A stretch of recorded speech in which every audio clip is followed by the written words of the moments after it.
जय हिंद प्यारे साथियों, मैं हूं बैजनाथ और आप देख रहे हैं आप सभी का प्यारा यूट्यूब चैनल एग्ज़ाम तक वॉरियर्स। बहुत सारे कैंडिडेट्स का कमेंट आ रहा था, सर एसएससी जीडी का डॉक्यूमेंट वेरिफिकेशन। साथियों जो है सर एसएससी जीडी का डॉक्यूमेंट वेरिफिकेशन 20 तारीख के बाद चाहे जब हो सकता है, क्योंकि 20 तारीख को इसका रिजल्ट आ रहा फाइनल कट ऑफ। तो यहाँ पे हम बात करने वाले हैं एसएससी जीडी के डॉक्यूमेंट वेरिफिकेशन में आपको क्या लेकर जाना, क्या लेकर नहीं जाना है। पूरे वीडियो को अंत तक देखिएगा। और अगर आपके नाम में मिस्टेक है, आपके पिताजी के नाम में मिस्टेक है, आधार कार्ड में कोई और नाम है, स्पेस है, तो आपको क्या करना है, तो पूरा प्रॉब्लम का सॉल्यूशन मैं इस वीडियो में देने वाला हूँ। उससे पहले आपसे रिक्वेस्ट करूँगा, चैनल पे पहली बार चैनल को सब्सक्राइब कर लीजिएगा और डिस्क्रिप्शन में टेलीग्राम का लिंक है जो कि एसएससी जीडी से रिलेटेड ग्रुप है, आप उस ग्रुप को ज्वाइन कर लीजिए। सारी इन्फॉर्मेशन वहाँ पर मैं आप सभी को देते रहता हूँ, आप वहाँ से मेरे से डायरेक्ट बात भी कर सकते हैं। तो साथियों यहाँ पे वीडियो को शुरू करते हैं। आइए हम लेकर चलते हैं आपको वीडियो की तरफ। All candidates must be bring a valid call letter. साथियों जो कॉल लेटर आपको आएगा वह कॉल लेटर आपको लेकर जाना ही जाना, क्योंकि कॉल लेटर से ही आप सभी को वहाँ पे पता चल पाएगा कि आप डॉक्यूमेंट वेरिफिकेशन कराने के लिए आए हैं।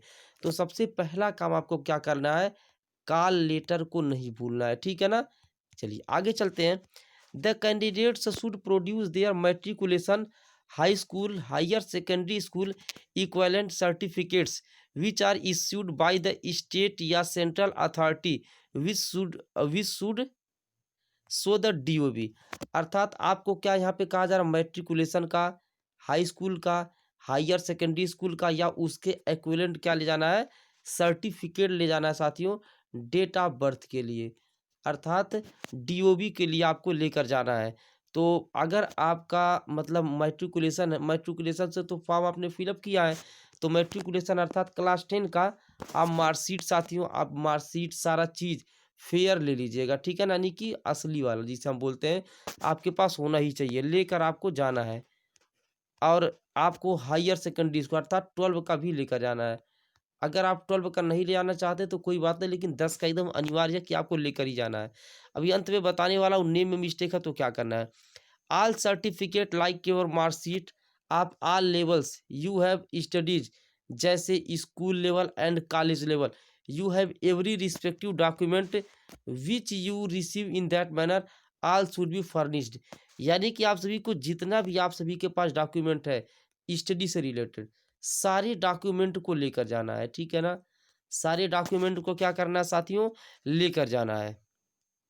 आगे देखते हैं।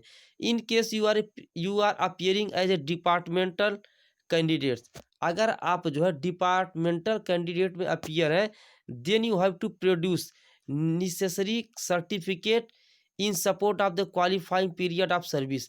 यानी कि अगर आप कहीं सर्विस कर रहे हैं ना, तो उसका भी आपको क्या करना पड़ेगा, प्रूफ देना पड़ेगा, ठीक है ना।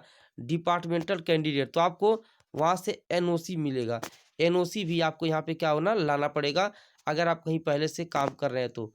अब यहाँ पे फोटो आइडेंटिटी कार्ड, यानी कि आधार कार्ड या पैन कार्ड या ड्राइविंग लाइसेंस या बैंक पासबुक, इसे ये सब चीज़ आपको लेकर जानी है, ठीक है ना।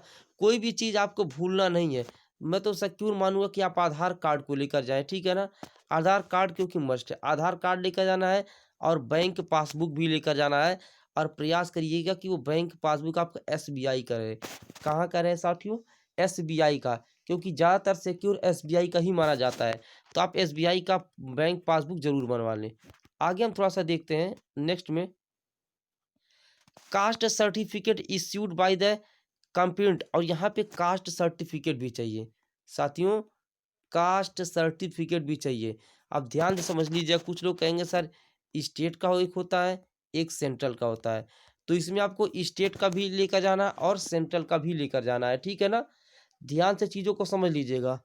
आपको यहाँ पे चूँकि जनरल का तो कोई वो है नहीं, लेकिन आपको कास्ट सर्टिफिकेट जो है साथियों लेकर जाना है।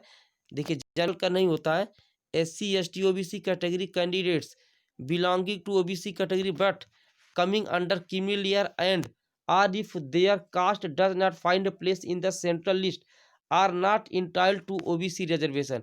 मिला जुला कर कहने का मतलब है, आप कास्ट सर्टिफिकेट साथियों बनवा लीजिएगा। अगर बन गया तो ठीक है, नहीं बना है तो बनवा लीजिएगा, जो कि सेंट्रल का रहेगा। सेंट्रल का भी रहेगा और स्टेट का, दोनों लेकर जाएँ, इन केस कोई भी माँगा जाए तो फिर कोई प्रॉब्लम ना क्रिएट हो, इसलिए मैं कह रहा हूँ दोनों आप बनवा लीजिए, ठीक है ना? आगे चलते हैं। An ex serviceman candidate has to produce a copy of the service और discharge book along with pension. आप सभी को, जब आप एक्स सर्विसमैन है तो आपको पेंशन वगैरह जो भी मिलता होगा, तो उसका पूरा का पूरा सिचुएशन, मतलब पूरा का पूरा फोटो कॉपी लेकर आपको पहुंचना है, ठीक है ना? सर्विस का, डिस्चार्ज का, सारा चीज का फोटो कॉपी आपको लेकर जाना है।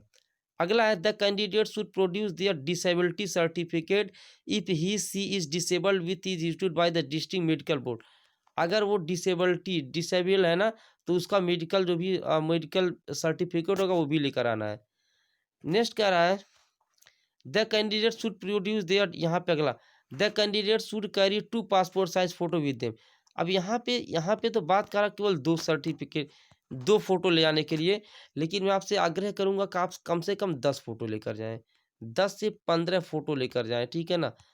आप कितना फोटो, 10 टू 15 फोटो लेकर पहुंचे, 10 से 15 फोटो लेकर कम से कम जाए। उसके बाद जितना भी आपके पास डॉक्यूमेंट है, सबका कम से कम सबका कम से कम 5-5 फोटो कॉपी करा लें। कितना? 5-5 फोटो कॉपी करा लें, ताकि वहां जाने के बाद आपको प्रॉब्लम ना क्रिएट करना पड़े, प्रॉब्लम क्रिएट ना हो। और आपके पास जितना भी डॉक्यूमेंट है, सब डॉक्यूमेंट लेकर जाए, आधार कार्ड, पैन कार्ड और उनका फोटो कॉपी, और यहाँ पे कास्ट सर्टिफिकेट, और साथियों का आता है निवास प्रमाण पत्र, जिसे हम बोलते हैं। आप सभी को निवास प्रमाण पत्र भी बनवाना है। क्या बनवाना है? निवास प्रमाण पत्र भी बनवा के ले जाना है, ठीक है ना? और उसके बाद कास्ट सर्टिफिकेट हो गया, और उसके बाद तो कोई ऐसा तो बच नहीं रहा। आधार कार्ड बता ही दिया, पैन कार्ड बता ही दिया, क्लास 10 का मार्कशीट, इंटर का मार्कशीट, सनद सब लेकर जाए, कोई भी कमी ना रहे कि आप एक के वजह से आपका जो है पूरा का पूरा कैंसिल हो। ऐसे इन सब चीज़ों से बचना है। और अंत में आप सभी के लिए यहाँ पे बता देना चाहता हूँ साथियों, कि अगर नेम में मिस्टेक है, जैसे मान लीजिए आपका नेम आधार कार्ड पे कुछ और है और यहाँ पे मार्कशीट में कुछ और है, अगर हाई स्कूल तक है, हाई स्कूल तक सही है, आगे चलकर प्रॉब्लम है, तो आप हाई स्कूल का ही मार्कशीट लेकर जाए, क्योंकि हाई स्कूल तक का मांगा गया है, ठीक है ना? इंटर के बेस पर एसएससी जीडी का भर्ती नहीं है, हाई स्कूल के बेस पर ही है। तो अगर इंटर में अगर मिस्टेक है तो कोई बात नहीं, आप ओनली क्लास 10th का ही लेकर जाए तो आपका काम हो सकता है। और अगर आधार कार्ड में मिस्टेक है तो सबसे पहले आप आधार कार्ड को सुधार करवा लीजिए, ठीक है ना? आधार कार्ड को क्या कर लीजिए साथियों, आधार कार्ड को सुधार करवा लीजिए। अभी कुछ दिन का टाइम है तो आधार कार्ड को सुधार करा लीजिए। लेकिन मार्कशीट में अभी कोई मिस्टेक है, मार्कशीट में अगर मिस्टेक है, कुछ भी मिस्टेक है, जैसे मान लीजिए आपका नाम है मोहन कुमार, मोहन कुमार, और यहाँ पे फिर आधार कार्ड में सट गया है मोहन कुमार और कहीं स्पेस हो चुका है, तो आपको अगर ज़्यादा प्रॉब्लम मार्कशीट में हो रही है तो एक एफिडेविट बनवा लें। किसी भी तरह का अगर आपको प्रॉब्लम है, या फिर फॉर्म भरते समय कोई मिस्टेक हो गया है, फॉर्म में कुछ और आपने और भर दिया है और मार्कशीट में कोई और है, तो आप एफिडेविट बनवा कर ले जाएँ, ठीक है ना? एफिडेविट आप सभी लोग, आपकी जो तहसील है ना, वहाँ पर बन जाता है। तो एफिडेविट बनवा के ले जाएँ, क्योंकि फ्यूचर का सवाल है, ज़िंदगी का सवाल है। आप ज़िंदगी भर पछताएँगे अगर डॉक्यूमेंट वेरिफ़िकेशन से बाहर हो जाते हैं तो। तो उम्मीद करता हूँ अच्छे तरीके से समझ गए होंगे। जैसे मान लीजिए फॉर्म में आपने सुनील कुमार लिख दिया सटा हुआ, इस तरीके से लिख दिया, और आपके मार्कशीट में ये यहाँ पे इस तरीके से है सुनील, और यहाँ पे कुमार लिखा हुआ है, और यहाँ पे सट के यहाँ पे नहीं सटा है, तो फिर कहीं न कहीं प्रॉब्लम क्रिएट हो सकती है। तो आपको करना क्या है, एफिडेविट में बना के ले जाना कि सर हमने फॉर्म में थोड़ा-सा मिस्टेक कर दिया है, जो मिस्टेक आप किए रहेंगे ना, उसको आप वहाँ पे बता सकते हैं। बाकी कोई भी प्रॉब्लम हो तो कमेंट करके ज़रूर बताएँ, मैं उसका रिप्लाई आप सभी को कमेंट बॉक्स में ज़रूर दे दूँगा, और डिस्क्रिप्शन में लिंक है टेलीग्राम का, वहाँ से डायरेक्ट मेरे से बात करने के लिए जॉइन हो जाइए, ठीक है ना? बाकी जो भी रहेगा मैं सभी चीज़ों को अपने यूट्यूब चैनल पे ज़रूर वीडियोज़ लेकर आता रहूँगा। मिलते हैं नेक्स्ट वीडियो में, तब तक के लिए जय हिंद, वंदे मातरम। भी साथी हमसे नए जुड़ रहे हैं वो जय हिंद, जय भारत एक बार ज़रूर लिखें।